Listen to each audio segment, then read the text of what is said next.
We are all getting oxidized. Huh? Not just the wine, but Unfortunately. all of us every day, but hopefully. Because if we are not getting oxidized, we are not living. So we have to live. Life is oxidation. Yeah. A great oxidation. At the very beginning, you actually said that part of the terroir is a winemaker as well. I always say, I'm not owner of a vineyard. I belong to the landscape. That's beautiful. No, but it's true. When we touch the topic of terroir in general, we speak about the primacy of the place, but we rarely mention actually the people, the winemaker. Imagine if you have a wonderful terroir without, the magical hand of the winemaker. It's just a beautiful piece of dirt, a piece of land. What is a bit scary now for me, it's I begin to make some cuvée that I'm not sure to be the one to release it. Not in 10 years, but I do some which are more like 15, 20 years driven. And this, maybe it's going to be another generation, not my... Hi, everybody. Welcome to yet another episode of Talk Under the Wine, where we invite discussion to several topics. And today my guests are wine grower and winemaker Benoît Tarlant. Hello. And champion, you already know, Raimonds Tomsons, a world sommelier champion. Hi. Good morning. Good morning. Good morning. Yes, it is early morning. And today the main topic I was thinking about was to discuss the terroir of Champagne. And the reason for this is, for the longest time, we have thought of Champagne to be this wine of the process, We talk about blending, we talk about second fermentation, lees aging. But now I feel it has changed a lot, and maybe you both can tell me how would you define the 21st century Champagne, the contemporary Champagne? Wow, that's a huge question. Good start. Well, Like that, okay. Merci, thank you for inviting me to talk about this Champagne topic itself.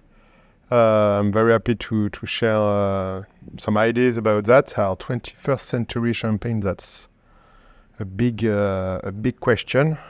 Terroir, I know, as you said, as a wine grower, we are almost every day in touch with what we so-called terroir, which is also a big topic. I mean, we can talk, not just terroir itself is a big topic. So if you mix both Champagne and terroir, how many hours do we have? Well, you have a lunch today planned, Okay, I know. yeah, stop before lunch. We should stop before lunch. Yeah, so it's something we can talk about. I don't know by what you want to begin, by the taste, by the technical, by the history. Why is it the Champagne that change, or is it our eyes and our palate? I mean, it's a multi approach, but for sure, what we can say is you can find more and more Champagne which are not just made by process, by blendings, by this question of wine mixing, but also more authenticity with different grower touch, grower hands, and also coming from one terroir. But grower is part of the terroir, if I can say that. That's why we also may talk about terroir itself, because terroir is not just, it is soil, it is subsoil, it is a plant, it is a weather, a climate, an exposition, but it's also who are the people who are taking care of it and who are seeing it. It's part of the equation, it's part of the definition itself. So yeah, we can talk. I mean, I'm sure you have many examples like I do as terroir Champagne, but is it only it's a multi approach. Okay. But a contemporary approach, as you said. 21st century is maybe our eyes as drinkers, or our palate is more ready to drink it. Well, just before you answer the question, the reason why I asked it is because I think that in the 20th century, we were really focusing on the kind of house style, on the blending, and kind of Champagne in general.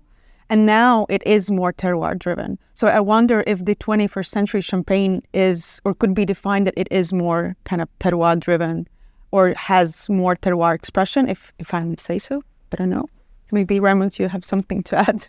I think so. I think to answer it in a more simple way, it's the complexity in everything, how champagne is grown, the emphasis, the origin, the single vineyards.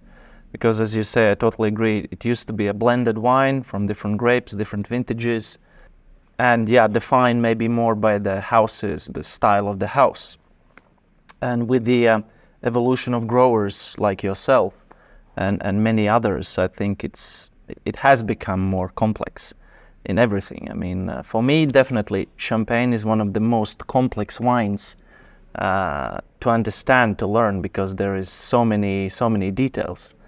And I think also the emphasis of different kind of origins and terroirs, because people think like, champagne is chalk, but actually it's so much more than just the bedrock and what kind of chalk, what kind of topsoil, subsoil, diversity of climates, let's say, and last but not least, it's a very huge area. To drive from Reims to the southern part of Côte d'Ivoire, it takes you almost 2 hours.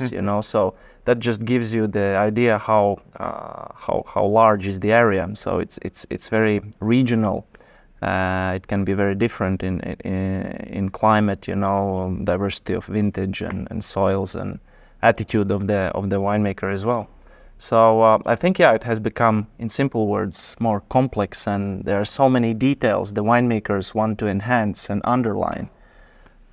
So it is becoming more detailed, but also more interesting to follow, but in the same time also maybe more complicated for a certain consumer, when you take the label and you see so many different words. It's not only champagne, So, yeah. Yeah, you're true. And the paradox, you say it's more complex, and on the other hand, to have terroir champagne is a way to kind of simplify the job, because it could be like one place, one grape, or it can be two, but normally it's one type of vines. So we could think, okay, maybe it's easier because it's just one type, 1 year, one grape, one soil. But that's true that having those adding choice make it even more, you get much more diversity. And maybe this diversity brings complexity too. And you also say that sometimes it was just champagne, like, you have the variation with the type of the house, what was the project of the companies. And now we are bringing back some more natural side with all what is wine. Wine has to come from somewhere, and we do believe that this part is very important. And bringing that to champagne ideas, which we imagine something more more technical by the process, we think that it's maybe making champagne is not just technical; it's also a natural product, and so that makes more difficulties to think about it and to learn about it. And you're right, before you just sip champagne, and now people can they can just enjoy like a wine when they take the time to enjoy wine.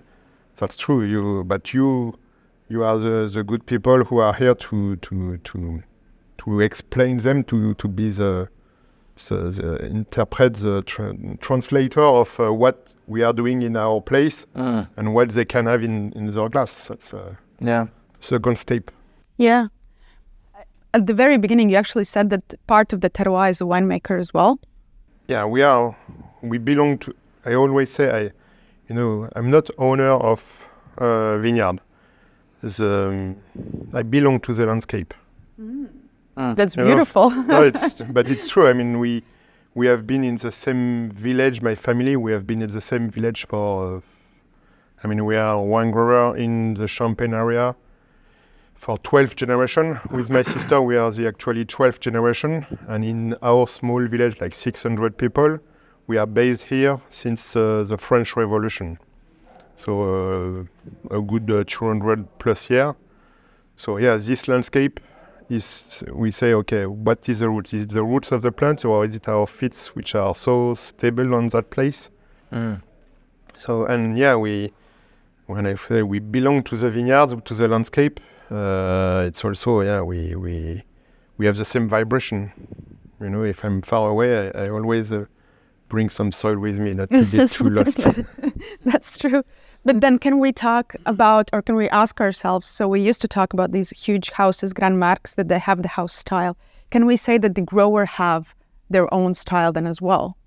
Or is it terroir that they are trying to express? Is it their personality or terroir? Is it mixed? That's also a great question. I think it's both. It's maybe we have less technical tools because the diversity is not so huge. I mean, compared to houses who have who are buying grapes from, as Raymond says, for many different places in Champagne. Champagne is big and small.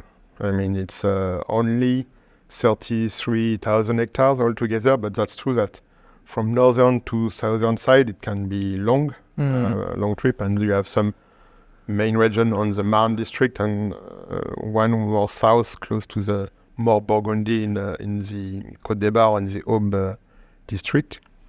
So, if you have if you are having grapes or if you are buying grapes in all places, it can be very, very different. Not just the type, but also the climate, the type of the subsoil, for sure. We, as wine grower, we have only for our case, it's only our family vineyards, so only 4 villages. My grandfather, father hand, my grandmother on the father side, my grandmother mother side, and my grandfather mother side. So that's it. I mean, I'm not looking for more villages, more sourcing. I get an house job with all of that. But knowing those, it's not just a technical approach, it's also a human approach. By explaining this origin from family side, it also means, we have been all living into those places, playing into these fields, and not just my generation. That makes it a bit complex because when time flies, things are changing, but in fact not so much. If we consider that, I'm working with vineyards, with plants, which have been planted when my great grandfather, he planted it, so I never met him. I was not born, but I'm working on it. So you add the time into that. And what is a wine grower? A wine grower, it's we as humans, we live with, and it's not just a company project. It's more a human being into one place that you love. After, if you don't like it, or you move away, or you make a basic champagne and you don't care of what is inside. You know, I mean, you have different perspectives.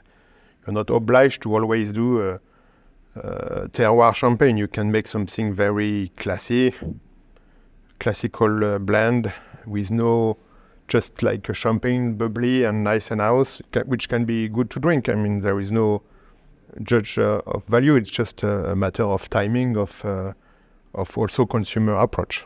I think. And for you? And I think Benoît answered, but I think that the main kind of difference probably is that growers are representing 1 or 4 different villages. So basically, the area is more narrow, more smaller. Whether most of the houses they have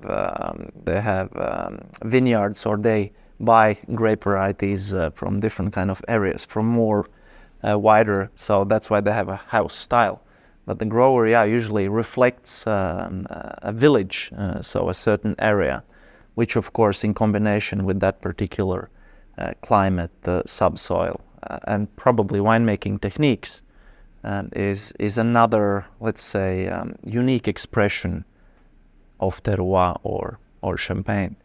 There are always exceptions, like Aurélien Lair, so he has 12 hectares in 12 different villages. But of course they are within maybe still smaller area. But I think when we speak about growers, automatically we like to say that Tarlant is how you correctly say OI? OI, yeah. Even, Sorry. Pardon my French. Even for French people, it's difficult to spell. There's too many vowels. Yeah. Alexandre Chartogne works in Merphy.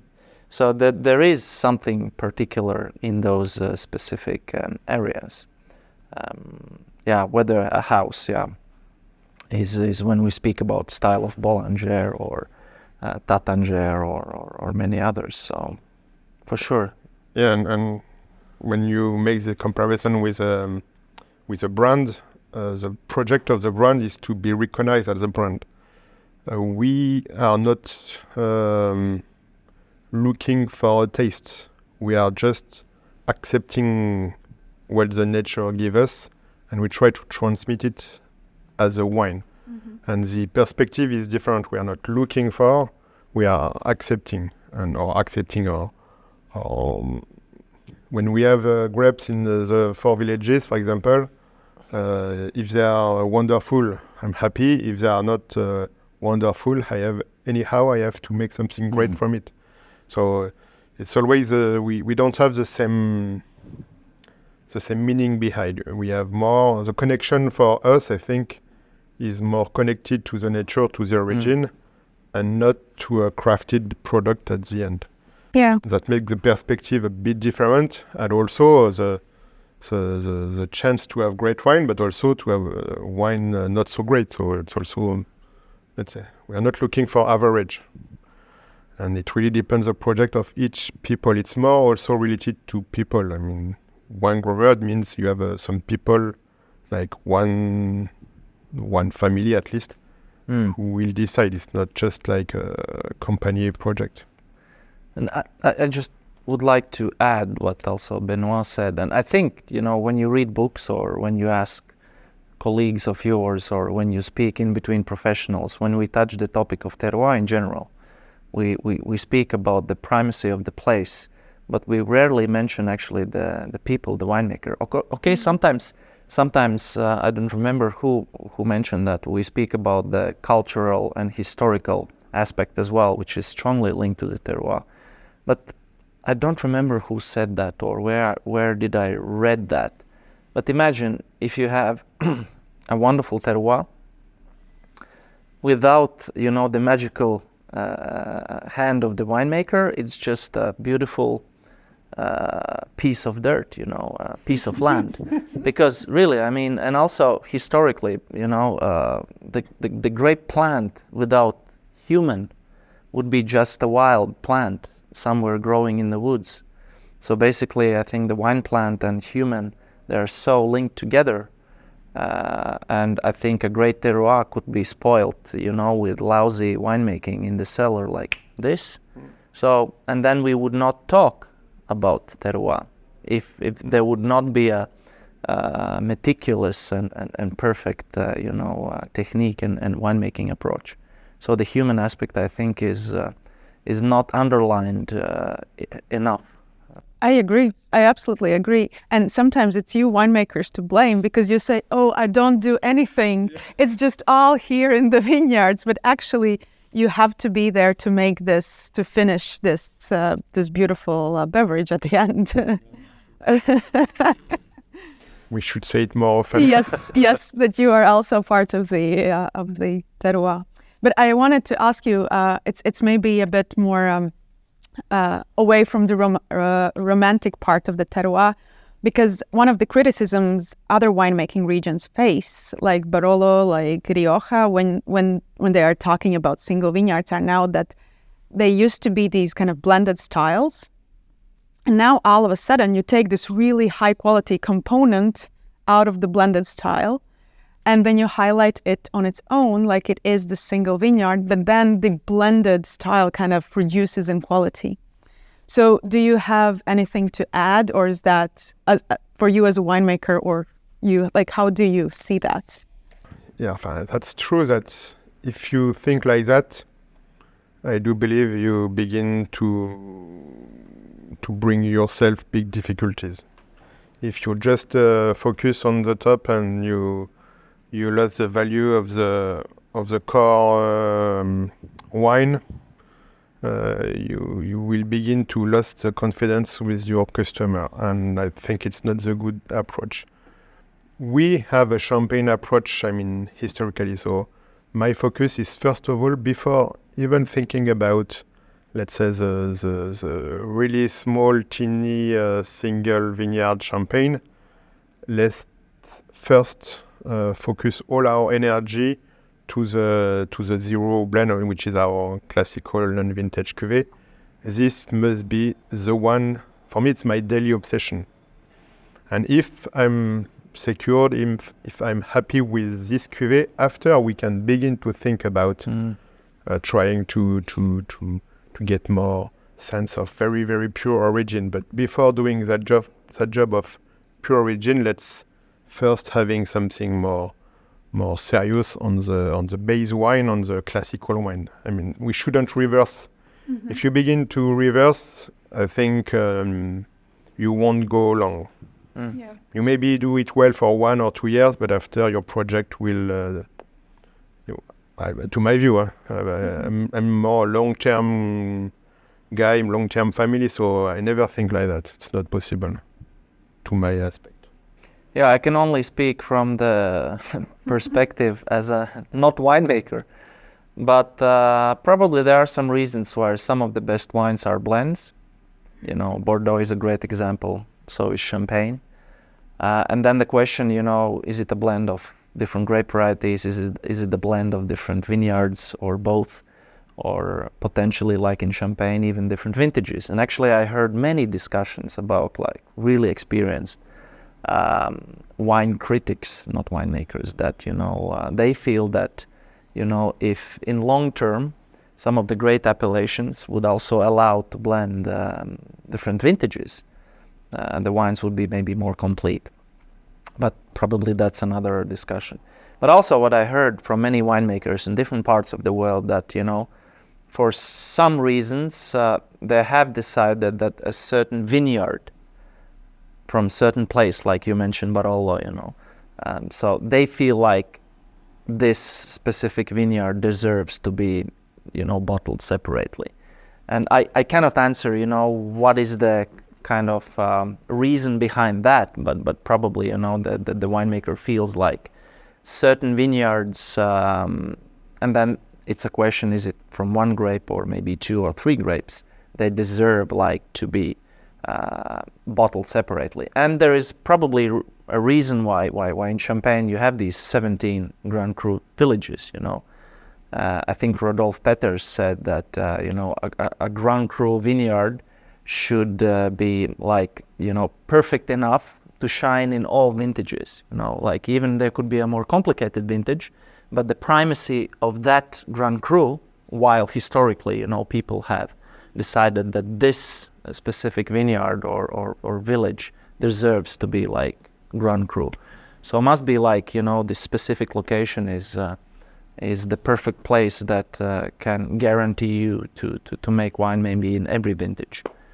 So, yeah, I think history has defined, during many centuries, the best vineyards, and for that reason, winemakers, they want to kind of underline and show these vineyards to the end consumer. And it gives a possibility to ask maybe a little bit more money as well, of course, which is business in the end of the day as well. Yeah. We often talk about wine being this super romantic thing, but we have to understand that it's also a way of making money. You just want to do it because your heart is in it. The choice of selecting vineyard to make a single vineyard champagne, for me, not most of the time, but the only decision is a taste decision. Mm-hmm. It's not driven by anything else. The first, in Champagne, so we have this kind of strange process as we are, when we decide the bottling, when we decide to separate the wine, it's before being bubbly. It's before its real aging time. So that is what makes Champagne a bit complex, because we evaluate our decision of making this separate when it's still a baby wine. But that's our job, to not to anticipate, but to to feel that and to believe for a future for a wine. And making this decision for me, base wine, so when it's not bubbly at all, when it's directly from the barrels, when I get wine which makes me like, you need to sit, to relax, to take 10 minutes to talk about it, because normally, we can evaluate a wine, you need, we can be very precise on 4-5 minutes to describe a base wine, a vin clair. But when when we are around the table, we need more than 10 minutes, it means, okay, this is not normal. And after,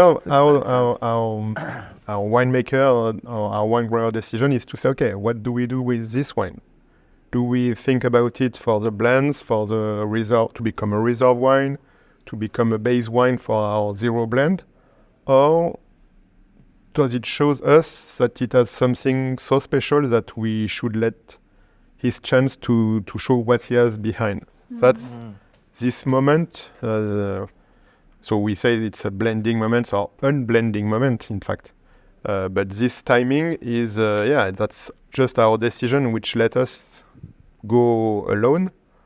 For normally, we love to let it for a long time, because for me, a great wine is never too short. I mean, if you have just a primary, easy taste, it could be great. Again, it's not a judgment of value of what is good or not good, but what I love, not just what I like, but what I love, it's when wine are touching all its tertiary level, and if the wine has really inside everything to age for long, then comes the decision, okay, what do we do? Do we keep it separate?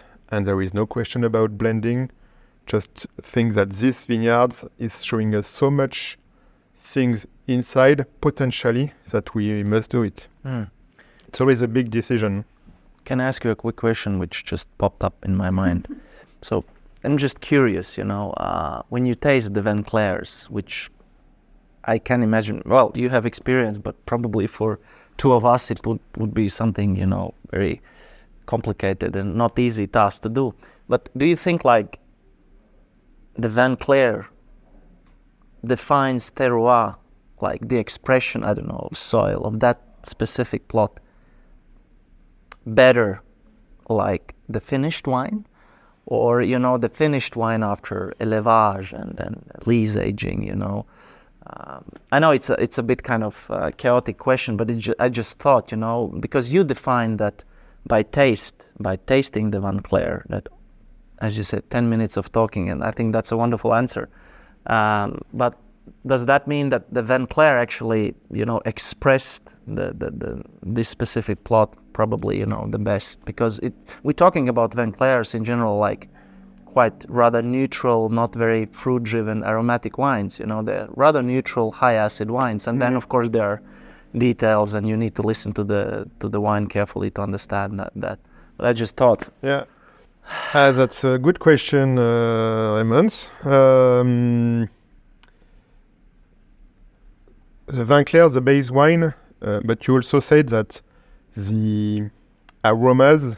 So it's true that normally when we analyze a wine, we smell it, we have to judge or to feel the aromas. And aromas are not what will be in the final champagne, which makes this tasting a bit strange if you have no experience.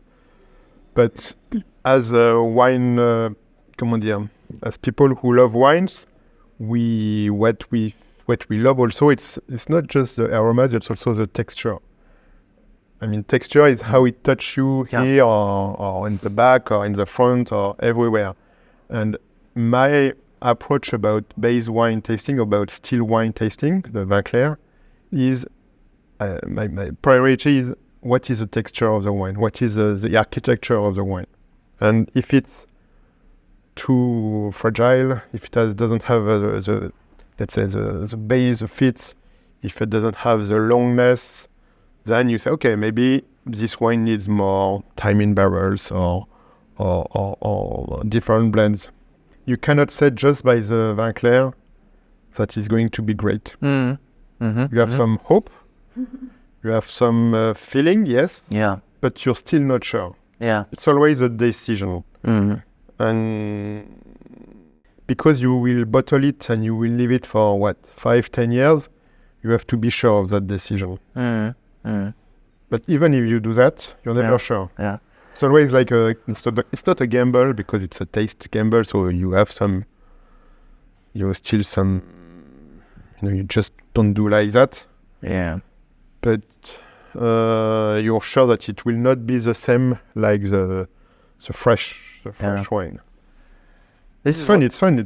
I mean, when you have the occasion, when you visit Champagne and you meet some growers, and it's a good timing for tasting base wine. Always ask them, okay, can we have not to taste everything? You know, if you spend the whole morning tasting, the teeth can be attacked by the acidity. Mm.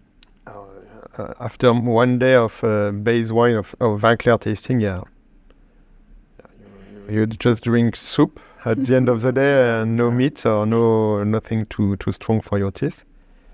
But it's a good play, and it's a good play to back to the subject. But it's a first filter between us and the terroir. Mm. It's just the first. That makes sense. The second will be when you will add an aging and bubbles. Mm. What is the best way? I think the last one is the best. Because the last one, when you will add age on it, for me, aging is no lying. A wine which aged show what it has really, really inside. Mm. A young wine, I won't say it will lie, but it's because it's primary aromas, primary taste, can be very seducing, very easygoing, which is again can be nice to drink, but doesn't show the reality of the wine. And we have the chance, by working with wine, we have the chance to work with time too. I mean, what is wine? Wine is just grapes that people have kept to not to be to becoming rots, but to becoming something better, to becoming wine. And we have this chance of working with time through the wine, and having wine with long aging. When it's really great, you know that where it comes from it's something not just serious, but it's something great, basically at its origin. And that's, for me, terroir champagne also means wines that can age. Oh, definitely. And I think champagne can age beautifully. That's another good question, but I totally agree, but I'm not the best one to come out here to say that. But because we started the topic of Vin Clair, and I also have a few questions, but I wanted to ask you how important it is for each plot to be separately vinified. You have 40 different plots, if I'm not mistaken. So do you vinify them each separately, then you make like the final decision, or already that these vineyards are going together? And you're right to back to the technical side, because it's true. It's why also we have seen more and more single vineyard champagne or terroir champagne. For my case, for my winery, when I began as a young wine grower, I had the chance, because my father and grandfather, they were already doing some single vineyard vinification. And even for my father, he began in the 80s to make a single vineyard champagne, like Cuvée Louis Tarlant is only from Les Crayons Lieu-dit. So it was already here as a concept itself. And when I arrived as a young wine grower, I was like, okay, that's good. This job is great. Let's just do it a bit more. And at the beginning, I had only 20-25 barrels. My second year, I had 10 barrels. The year after, I had 10 other barrels, etc., which, in fact, technically, if you have just my smallest tank is already 8 barrels. Mm-hmm. And one vineyard sometimes is like 6, 7, 5 barrels only. So if you don't have the tool, like barrels for us is a small unit. If you don't have the tools to separate, you won't do it. If you have like only 10 tanks, you already pre-mix in your cellars and you don't have the chance to make single vineyard champagne. And so it's a multi approach. Technically, I invest more to be able to vinify everything separately. So now, for more than 15 years, I'm able at home to vinify everything very precisely, very separately. First, so I give all the chance to have the possibilities of understand each origin differently. And secondly, I have been not teach, but I have been shown that it is possible by the previous generation. And I loved it also. In fact, basically because I loved this idea. I love to understand better what is my landscape. And when you are one grower, I do think you want to understand where you are working and what can give the grapes. So that's true. It's if you don't make the effort to vinify separately, then you have no chance or no risk to make any terroir champagne. Yeah. Do you want to add something? No, I think it's another topic maybe we sometimes do not pay attention. When we read the technical information, we vinify plot by plot and we have X amount of barrels, but I think it really makes sense to know your terroir, to understand each plot. And then, of course, it's the question, which plot to enhance as a single vineyard and which plots contribute to this or that blend. And it's not about, like, who said that? It's not about mixing, it's about blending, properly blending.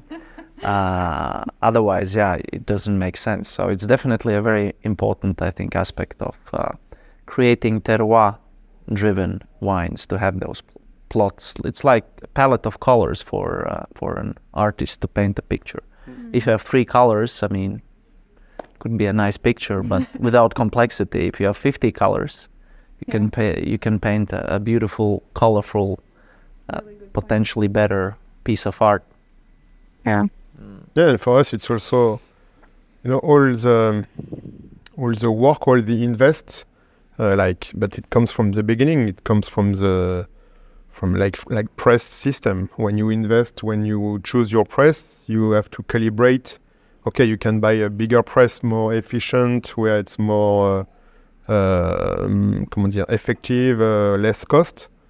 But if you are less precise, then you make the choice. Okay, I prefer to choose a smaller press, more adapted to my size of average vineyards, rather than being more productive, effective. So you have always a lot of choices where you can go into one direction to one other direction. Having also vineyards which have been mostly planted by previous generations, and they were one growers. They were not also making grapes to sell to the big companies. They were already making grapes to make their own wines to sell to their customer, which means the plant have been chosen to make great wines already.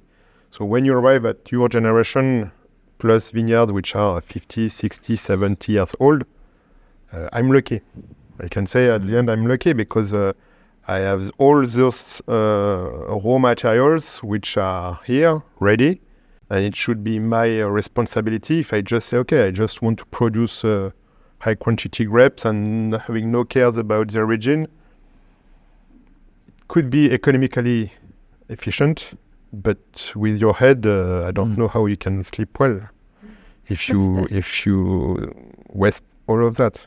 Yeah. So making single vineyard is also kind of respecting the work of the previous generation too. And in this family spirit, that makes also your own future you feel more relaxed. You feel more relaxed because you know where you are from, you know what we are doing today. I mean, just few days ago, I was in front of the barrels. I told you, we are preparing the next bottling. So we have chosen which barrels are going into the cuvées. when I will do the bottling, we are going to sell it maybe in 2035, something like that. So the next 10 years, I will be relaxed because I know those bottles will be there. The wine will age slowly but surely. The quality inside will be great, so that makes your future. What is a bit scary now for me, it's I begin to make some cuvée that I'm not sure to be the one to release it. Not in 10 years, but I do some which are more like 15, 20 years driven, and this maybe it's going to be another generation, not my. Okay. Wow. But you touched on the bottling and the second preparation for second fermentation. So what role does the second fermentation play in the expression of terroir? Raimonds shortly touched upon this subject with a question, but it's just when you taste the champagne in blind, you just know it is champagne. It usually has this really significant kind of expression, you just know. And I'm really sorry to everyone, but you can age, I don't know, like some great Tasmanian or like any other kind of wines in the bottle, for 6 years. They do not have the same expression. You just, in the blind tasting, you just know it's champagne. So what role does the second fermentation Yes, tell us. play in the expression of terroir? But first, we give a chance to this wine to age. So maybe we should ask a Tasmanian winemaker to let a wine age for 10 or 15 years. I never tried a Tasmanian plus 15. Have you tried it? No, I think tops was like 8 years or something. Which is already good. Yeah. I tried all the Spanish. Oh, you mean aged like after disgorgement? No, even on lees. On lees. Okay. On lees. So I think we don't have so many occasions first. So maybe they are doing great, but we don't have so many occasions to taste it. As champagne have more history, so we get more choice of tasting.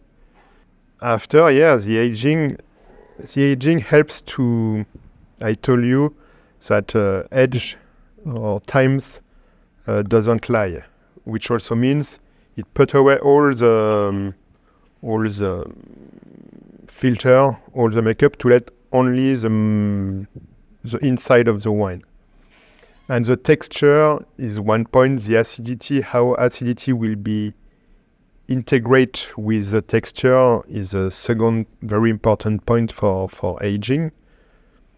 The bubbles are getting also more relaxed, not so inviting your mouth, so it's more delicate. It helps to get aging. We are sure. I mean, CO2 is one of the key to age great. Acidity is one, but CO2 is the other one against oxidation, because we are all getting oxidized. Not just the wine, but all of us every day. But hopefully, because if we are not getting oxidized, we are not living. So we have to live. To enjoy, we have to live. But life is oxidation. Yeah. A great oxidation.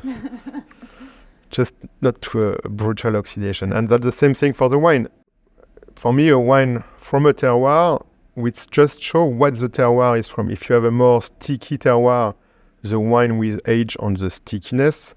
If you have how can I say that? Nippy terroir, like silex style, or very kind of calcareous with a longer, when it's young, it's very zippy, and when it's old, it's very pure. How we describe the difference, it's there is not such a big difference, but that makes your palate and your brain react differently. So it's just put away all. For me, aging is just putting away all the makeup to just show what you have inside. And that's true for terroir. That's true for blind champagne too. It's not just the question about which origin. It's also the question about truth. Showing the truth of the wine. And it's even better with no sugar, but that's another story. This is my next question. But Raimonds, you are the champion of the blind tasting. So do you have anything to add? I was thinking about this in many occasions for many hours, and the only thing I can maybe add or share is like you can compare it with cooking. So if you want to create a wonderful, let's say, ratatouille, so you buy all those great ingredients, your courgettes, aubergine, tomato, onion from those small farmers, high quality, and then you have all the ingredients in your place. I mean, you would not, these are great ingredients, but the taste is, it's only perfect after high quality cooking, and then you have the ratatouille. So I think in this case as well, first of all, it's more palatable after the second fermentation, after aging, rather being just a vin Clair, which we already discussed. But of course, all the ingredients like, high quality plant material, great terroir, perfect time of harvest, healthy grapes. And with all those materials in place, with the perfect vinification and aging, it's just another very crucial step for champagne to show gracefully in long term, and also, of course, to reflect the terroir with the bubbles, with the lees character. But if you don't have the high quality raw materials, then even with perfect second fermentation, the result will not be there.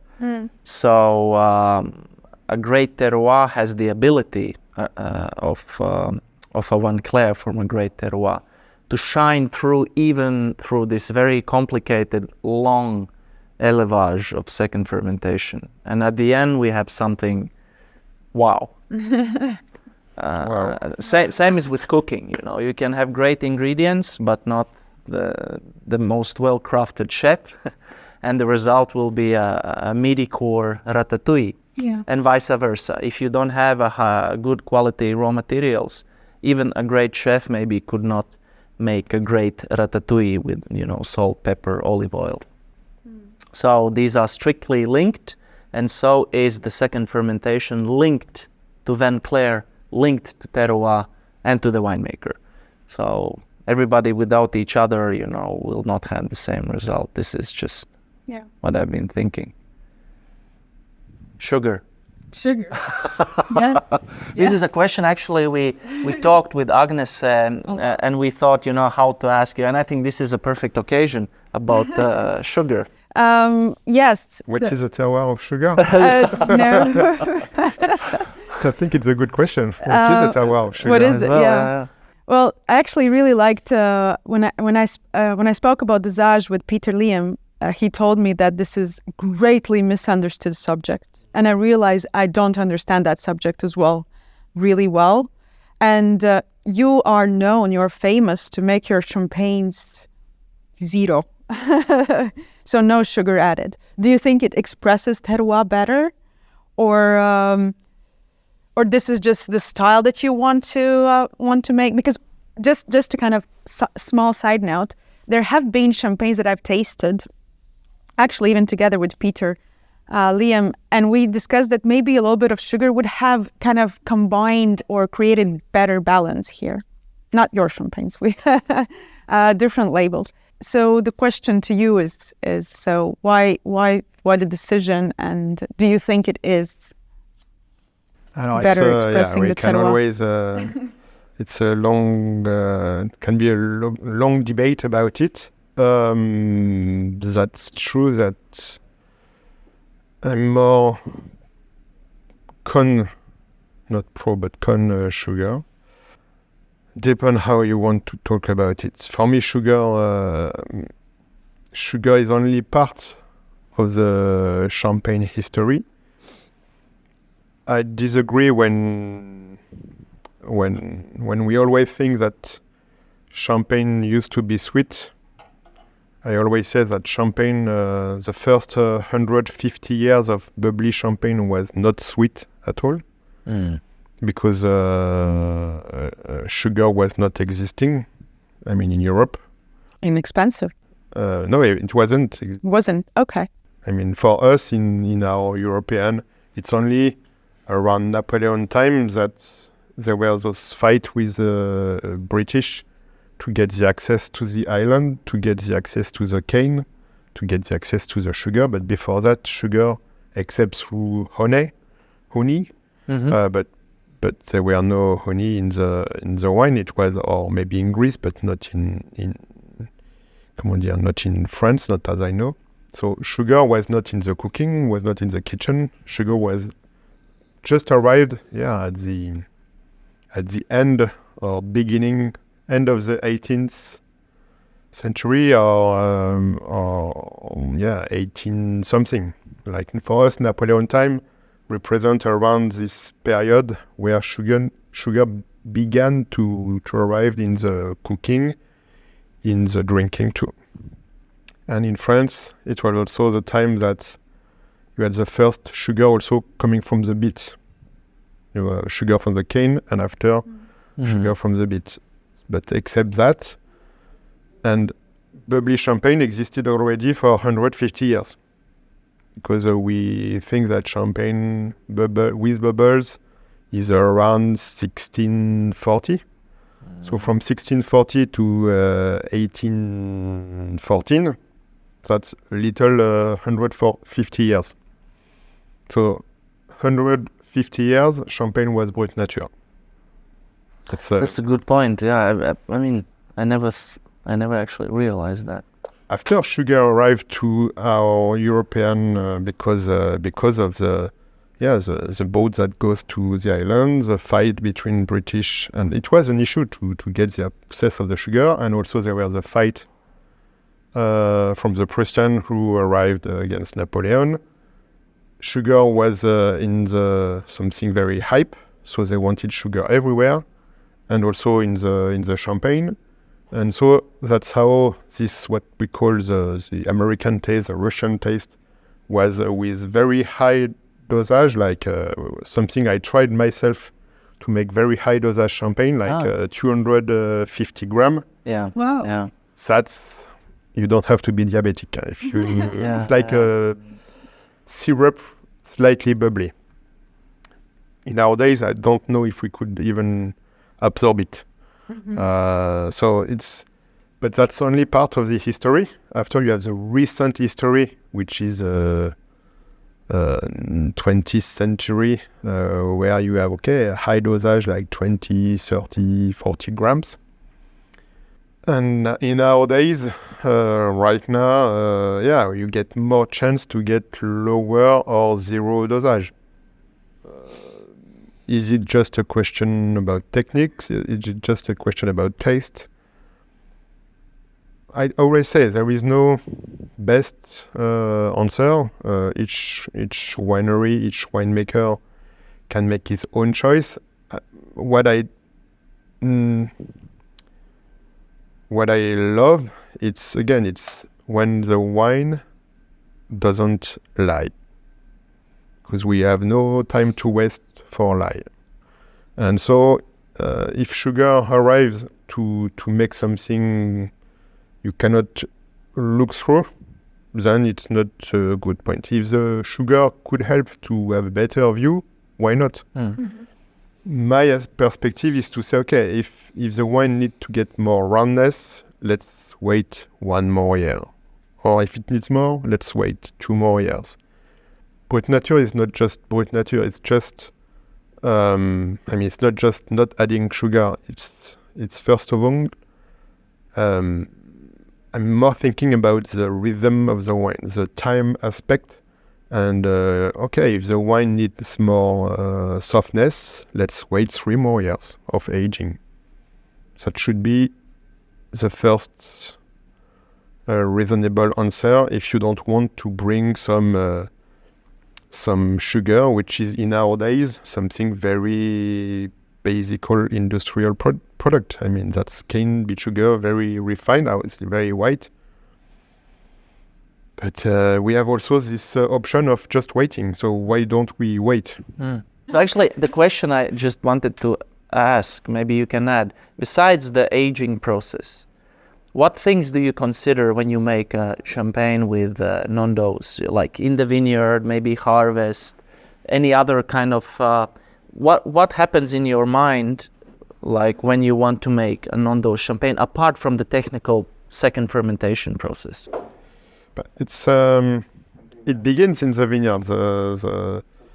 If you think about having no dosage champagne, it's not just thinking at the end to add no sugar. It's first of all, okay, let's rethink all the process.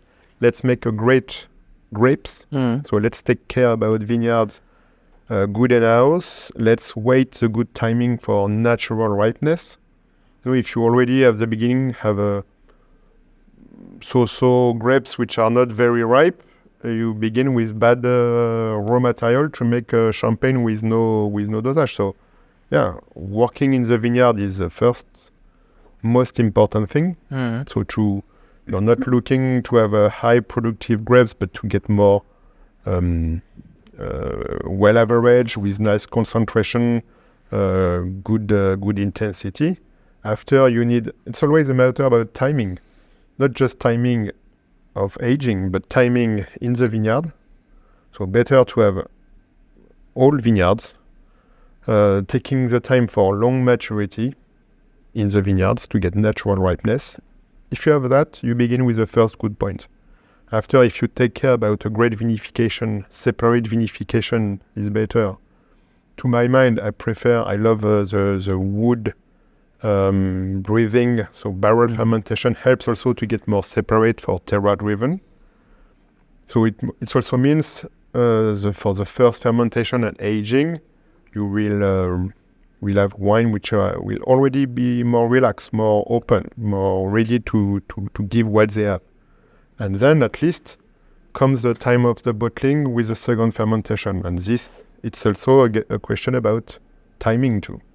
So it's time. And after question of sugar is just, okay, do we have to think about sugar, or is it just something that we should forget? I mean, you have wine all over. Do we love a great,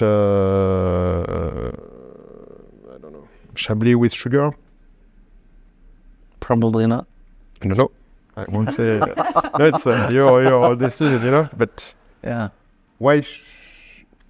History makes that thinking in champagne, but my approach is to say, okay, it's just an option.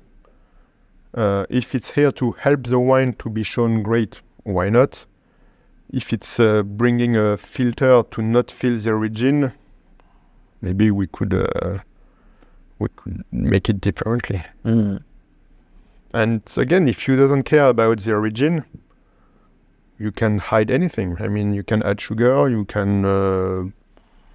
but if you want to feel the origin, if you want to get champagne that shows where it comes from with this terroir impact, less filter you get, better, less complexity. I mean, we are talking at the beginning with, it can be complex, yes, but if we have more bright eyes, more bright view of the origin, it should help to make the world more clear. If there is less lie, that makes normally connection better. Okay, it makes more multiply of connection, but that's diversity of life, and we should be happy of the diversity. If there is no barrier or frontier. It's a point of view. Yeah. Well, if we continue to talk about sugar, so you make rosé wines as well, rosé champagnes, and usually you would expect that pink champagnes get more residual sugar because usually, because of the structure you add through, I guess, from red wine. Is it more difficult for you to make zero-dosage rosé or? It's a wonderful question, because for me it's something that I spend more than hours. I spend days to think about that thing, because it's like a long-term project. And you're true, absolutely true. That's normally in our mind, in our actual taste, pink, not just pink champagne, but pink sparkling, sometimes pink. We expect to have something sweet and juicy and easy. And having not this sugar filter could be difficult. And that's true. It is difficult. Because what I took time to understand that, but the main issue with pink is together we get some acidity and not strong tannins, but we get some tannins coming from the pinkness. Not like redness with a very strong tannin, but we get some tannins. And acidity and tannins are like two big characters. You know, they when they talk, they rarely talk, they fight. So my job is to find the tannins and the acidity which will be able to be in the same room without fighting. And that's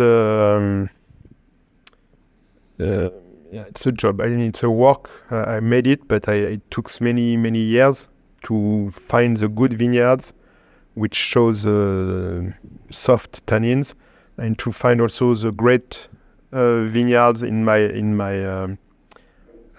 place, in my villages, who are fitting best to talk together. Then we'll never get married. They always can combine. Okay, they can talk together. But after that, again, if you find those vineyards which will talk together, the talk will be great. So, because you will show more spiciness, more peppery intention, you will feel, you won't be just shortened by the sugar, but you will let the expression, you will let the wine makes you salivating, and not just getting. For me, sugar is always the same thing. It saturates your taste buds, and then it stopped your potential of thinking. So having this natural acidity from the pink and having some soft tannins can make a great experience. The only difficulties is from our side. Is from our side to show more pink without sugar. And on the market, usually we are saturated with sugar. So it's we must do more efforts to propose more champagne or sparkling or pink with no sugar. Do you have something to add? No? No, I mean, I'm just listening, and it's a very, very, very interesting perspective, but to put the acidity and tannins in the same room is a challenge. I believe it's a work in progress, and it takes plenty of time to understand all those aspects. And this is where, again, a plot selection, if you have those plots in place, then you can, in long-term work with your perfect rosé champagne to achieve that balance, that compromise in between those structural elements, Yeah, interesting. Yeah. Nice. We are almost at the end, and I just wanted to ask you, could you maybe talk us through about your single vineyard champagnes? I know you have Le Vigne d'Antan, which is 100% Chardonnay, if I'm not mistaken, ungrafted. Yeah. Yeah.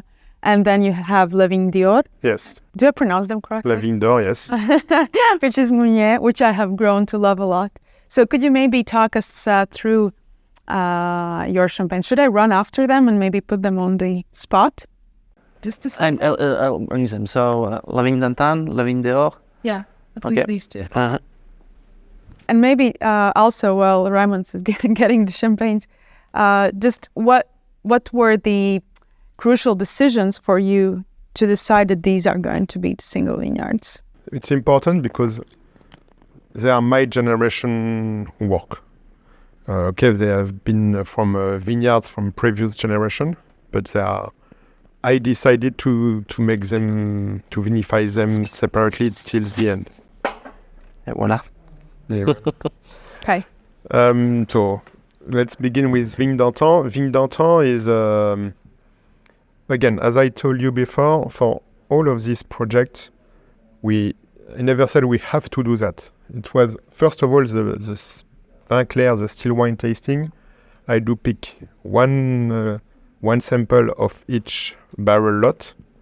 I put them on a big table, but blind. So there is just numbers. I don't know what is behind each sample. We try it, and that's really the first. What drives my decision is first the taste. And if the taste was maybe boring, I should have never made it separate till the end. And so, but what happens with those wines? That's the example of wines that lets you. I remember with Vigne d'Antan the first time. It's like when you argue with. It's maybe not the top one, but it was the one that you need more time to talk. And with all the generation, and it was they were my father, but also my grandfather, and at least my great grandfather. So it's like a multi-generation work, and this wine was like making us talking a lot. And after, when you discover, behind number 27, that's the ungrafted Chardonnay, you say, okay, now I understand why that doesn't let us so quiet, because it's not just like a classical Chardonnay. It's not just like, even the aftertaste was different. So, and in the family project, my father and grandfather, they were already making a classical Blanc de Blanc, but they were blending 4 vineyards, including this origin. And my generation, I said, okay, do we prefer to make a classical Blanc de Blanc, I don't know, maybe 10,000 bottles of that? Or in this blend, there is one which shine very particularly. Of course, the quantity is much smaller. It's more like around 1,000, 1,200 bottles. But it's much more multi-layered. It has much more, the feeling aftertaste was already bigger on the base wine, on the vin clair. So that was one of the decisions I have to cut with the previous generation. So they were here, so we could talk and argue, and it was I remember it was tough. I mean, because you say, okay, you won't have any more classical Blanc de Blanc to sell. So they say, but you have customers who ask for it, and I say yes, but this wine shows us much more than anything else. And they hopefully said, okay, Benoît, now you have the key of the cellar, so do it. And Vigne d'Antan it's such a unique Chardonnay. In fact, for us, for Tarlant, but as in the Champagne region, that's the only survivor of ungrafted vines from Chardonnay. That my grandfather, he renewed after the Second World War in the 50s, just because the name of the lieu-dit, so now we're back to the roots, but back to the soil. The name of the lieu-dit, of the terroir, the cadastre, so that's when you give a name to each place, is called les sables. Les sables. Sand. Yeah. It's the sand. And it's... and phylloxera cannot. And exactly, technically, the insect, the phylloxera, cannot move into this sandy soil. And it's where it's really purely sand from a sea which was here 45 million years ago. So it's not nearly the Marne River. It's on middle of the slope. It used to be the sea. And if you know, in like winter time, you have some small animals like rabbits or bigger than rabbits who are making their house. And sometimes you have a piece of sand. You can bring your umbrella, and it looks like the beach. Well, except that you don't have the sun from the Mediterranean Sea, and you have the vineyard all over, but that's really purely sand, and that's the only reason why when my grandfather renewed this vineyard, he just took branches, put into the soil, just very easy way. And technically, if you have more than, I don't know if it's 5 or 10% of clay mixed with the sand, then the phylloxera can come. Okay. And in that place, it's purely sand. So that's why it's survival type of, what you have outside and what is the roots is the same plant. And that makes those wine taste very, very differently. even if it's still Chardonnay, even if it's still Champagne, but it's a bit weird in its style. So that's for Vigne d'Antan, and actually that's, I think it's the 06 one for both of them.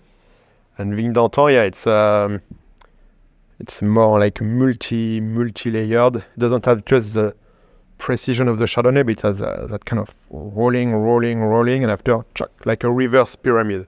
Mm-hmm. You know, you imagine a pyramid not like that, but you reverse it. Yeah. That makes the same impact in your mouth. And that's, it's a strong personality champagne. Again, what is terroir champagne? If the terroir shows something boring, why should we need to do it? Good question. For Vigne d'Or, it's another, it's even a stronger project. We call it Vigne d'Or because when it's northeast facing slope, and or mean gold, and for me that's the place on the slope where we get the first ray of the sun. So when you go pruning, for instance, now on the morning, the vines look gold because you get the first ray of sun. And this place is like when you arrive there on the mornings, like, oh, okay, you relax already. So that's more for my side on when you're walking inside. And technically, it's all the vines from my great-grandfather. So Vigne d'Antan, it was my grandfather, Jo, who renewed it. And Vigne d'Or, it was my great-grandfather, Georges, the father of Jo, who planted it also in 1946. Mm-hmm. So just, again, for us, we have a rebirth. I mean, each war, we could have disappeared, but we are still here, so luckily. We could have disappeared again, you know, Champagne is not such, it looks a celebration, but the paradox is it's not such a peaceful place too. Mm. Hopefully we are still here, hopefully they have been revival everything, and 1946 was he planted it. It's called Pierre de Bellevue, the name of the place. So it's like, Pierre, it's like stone, and Bellevue is like a nice view, or Bellevue. And this spot is really like, it looks like a belvedere. You can see very long Marne River from Tille-Épernay and to the west too. So it's really a pretty spot. And at the, comment dire, and my great-grandfather, he planted that with Meunier, with Pinot Meunier. Okay, that's Meunier that I love to work, vinify it separately like the others. And one of the things, it was, technically, it's one of the vineyards that we began to harvest. You know, when during the process of harvesting, it's in the top, maybe the first or in the top 3 of the first to be harvested, which means a good ripening process, nice maturity too. And 99 was my first harvest of it. And again, back to the blind tasting. For me, this wine was like touching me very strongly, I mean, intensely. And then the next step was Champagne or family conservative. I mean, the Champagne conservative will say, okay, you shouldn't make a single Meunier, and you shouldn't make it for long aging. Mm-hmm. And for me, the wine was showing absolutely the opposite. The first people to convince was the grandfather and great-grandfather. Even here in the family, it was. And when I said, okay, we should make it separate, they said, no, Benoît, it's not possible. Normally in Champagne, we must blend the Meunier. I say, yes, but the wine is so crazy that we should let it go. What was my luck, the good thing I had, the wine itself was speaking for himself. And each time I was bringing back some sample, blend partially or single, I poured the glasses, I let them choose, and each time they were choosing this vineyard blind, yeah? separate. Yeah, in a blind tasting. In a blind tasting, always blind. So I said, and even by saying that, they were saying, no, it's not possible. I say, and at the end, my last trick, when I said to my great-grandfather, I said, and it's your vineyard that you planted in 1946. And I remember my father, with the previous generation, my great-grandfather, he worked it till he was 80 years old. My father couldn't touch it. It was like each property. So when I said, and it's your vineyard, he said, okay, so maybe let's do it. No. And that's how began Smart play, yeah? concretely the project of Vindor. And after my decision as the actual generation is, okay, if we do a single meunier, it's not just to make something easy and fruity, it's to show that meunier, if it's well worked in the vineyard, if it's well worked in the cellar, and if we let the good rhythm, can show a total different landscape of tasting. The landscape in the vineyard is one thing, but the landscape of tasting, for me, it's another world. It's another world, and it's also now it shows that meunier can edge because this one I think this is the 06 version, 06 vintage. This one is the 06. Soon will be released the 09, but 06 is so 06. That's almost not yet 20 years, but it's 19 years. Meunier, it's totally different aromas. You're more playing with bitterness, marzipan. It's for me, it's a perfect example of it's a wine like that. It's not like that. It's a wine that takes you on your back, grab you, and after it sticks to you, and you never quit it. So it's really a different form of wines, and meunier again, it's how you work it. It's more tricky. It's if you're not thinking it, if you're not with the hand in the vineyard, if you're not acting on it, if you're not understanding it, it can be. It's a grapes that react strongly with industrialization. You cannot put it through big pipes, or it goes through dilution, or it goes through rot, or if you don't consider it as a plant itself, it's a bit wild, if we can say. But if you're ready to be informed with these grapes, the touch of the wine is great. Now my mouth is filled with saliva and I want to try something.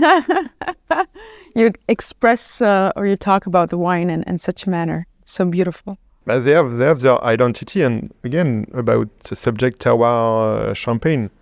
For me, I subtitle it Révélation Terroir. It's because those vineyards, those wine, they made me, when I taste them blind, I was like, okay, they makes my palate, my brain, my body feeling differently. So I just say, it's not just my chance at home to do that, but let's try to share this sensation with our friends, with our customer, to get also the same chance of tasting, and having this vibration makes us more alive. Yeah. More alive. And this is now. So it was my first two from my generation. Cuvée Louis Tarlant was primary historical one, and we have also Vignon Royal, which is a single Pinot Noir, very, very steep. So I brought one just for you as Blanc de Noir, because this is a kind of Blanc de Noir, but I call Vindor Blanc de Meunier to be even more strong on that Meunier stuff. We have one which is called BAM, which is one vineyard but with multi-grapes. We have Saignée des Tempêtés, which is Tempêté is like also one name of place, but I do only ping by skin contact.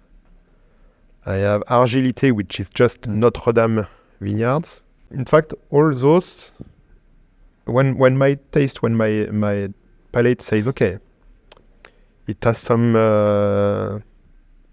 nice identity, nice strong feeling. If it's just something, some vineyards are good to be balanced, to be blend, to be relaxed, to be with others. Some shows something more strong identity. Bon, sometimes you let the chance. What is good with champagne is we are not obliged to do every year. If the wine doesn't speak, okay, let's not make it.